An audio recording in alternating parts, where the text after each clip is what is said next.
Sir आप बताएं जो माँ यमुना के लिए जो मथुरा में जितने भी नेता और तरह तरह के संगठन जो काम कर रहे हैं और तरह तरह की राजनीतियाँ माँ यमुना जी के लिए चल रही हैं, उस पर आपके क्या विचार हैं सर? देखिए, ऐसा है कि यमुना जी पे जो राजनीति हो रही है वो आज से नहीं हो रही, बहुत वर्षों से हो रही है।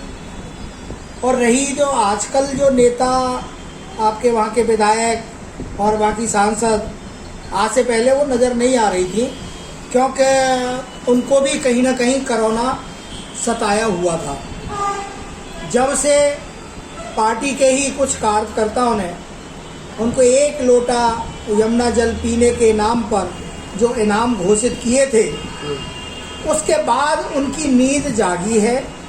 और जाग के वो कोई तो अपने आश्वासन दे रहा है कि 31 अक्टूबर तक, और कोई कह रहा है जी कल तो हेमा मालिनी ने हद कर दी।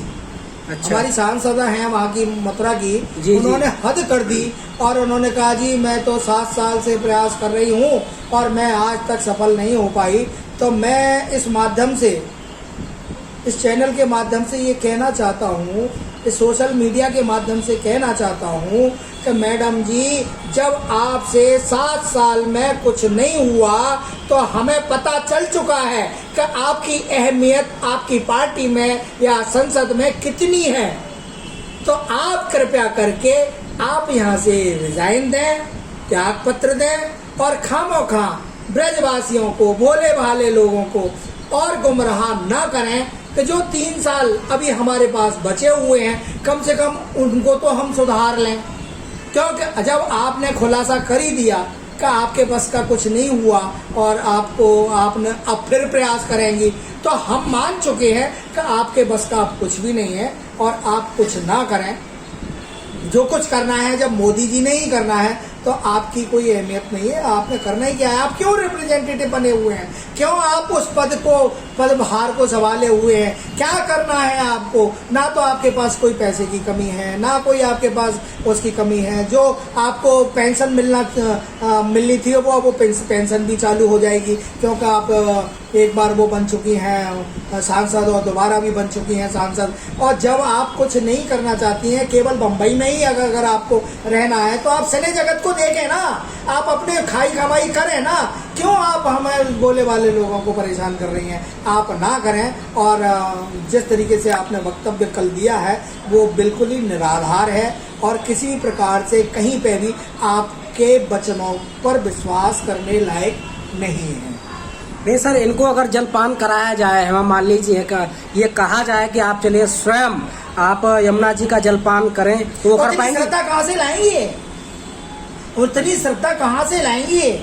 हाँ, मैं मानता हूँ, मैं इनकी बात को मान सकता हूँ। अगर ये यमुना जल का पान कर लें, 1 लोटा नहीं 1 कटोरी भर गई, अगर पानी पी लें यमुना जल, तो मैं मान जाऊंगा कि ये जो कह रही हैं वो सही कह रही हैं और शायद कुछ करके दिखाएंगी। अदरवाइज हमें किसी को भी विश्वास नहीं है। हाँ, जो कुछ गए थे वो कुछ कहीं ना कहीं पार्टी से भी रिलेटेड बंदे थे और ये पार्टी के ही जो नुमाइंदे होते हैं, ये इस तरीके की आवाज़ें उठवाते हैं, करवाते हैं। उससे पहले भी इन्होंने ऐसे किए हैं। उससे पहले भी हमारे वहाँ के विधायक हैं श्रीकांत शर्मा जी, उन्होंने पहले 31 मार्च का टाइम दिया था 2021 का कि 1 बूंद भी प्रदूषण की यमुना जी में नहीं आएगी। उसके बाद वो गायब हो गए, उनको भी कहीं कोरोना सता गया। उसके बाद वो अब फिर आए हैं, जब उनको इनाम घोषित किए हैं तो फिर वो कह रहे हैं कि 31 अक्टूबर तक हो जाएगा।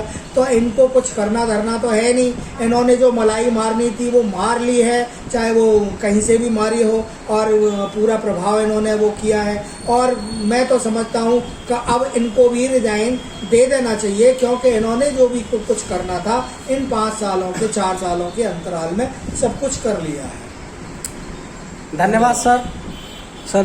धन्यवाद सर। इसका मैं उपकार करूँगा आप सभी देशवासियों का स्वागत करता हूँ शैडो कैबिनेट से। Thank you.